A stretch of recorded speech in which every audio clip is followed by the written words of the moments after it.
Oui, Dieu arrivera à ses fins. Vous pouvez en être sûr. Nous ne serons jamais trop affirmatifs sur ce point. Personne ne réussira jamais à rejeter le Seigneur Jésus impunément. Nous pouvons, il est vrai, après l'avoir rejeté, achever notre carrière terrestre sans aboutir à aucun désastre apparent. Mais attendez, ce n'est pas là la fin. Il est réservé aux hommes de mourir une seule fois, après quoi vient le jugement. Là, devant le trône de Dieu, nous serons mis en face de sa détermination éternelle concernant son Fils. Ce que l'Esprit de Dieu a déclaré, ce qu'il a consigné dans sa parole au sujet de Jésus-Christ, c'est qu'il est, lui, le Seigneur de tous.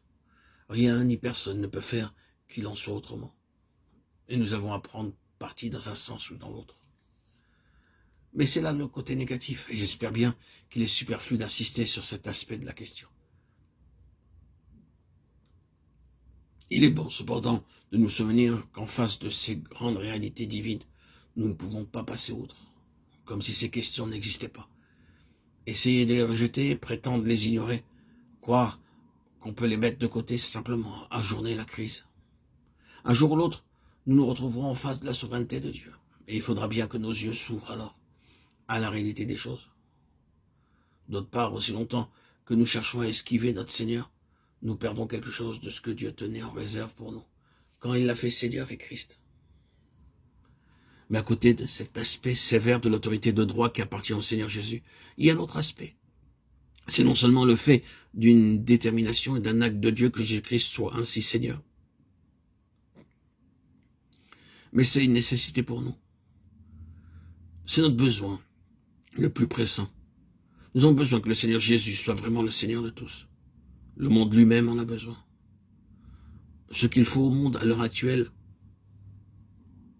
son besoin le plus impérieux, c'est que le Seigneur Jésus soit bien la place qui lui revient de plein droit, le trône.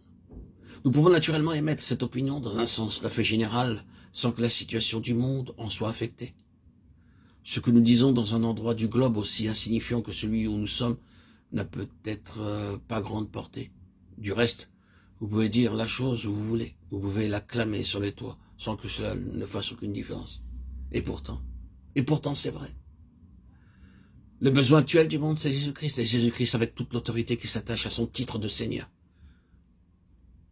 Dieu fait tout converger vers cet objectif-là. Et nous y arrivons.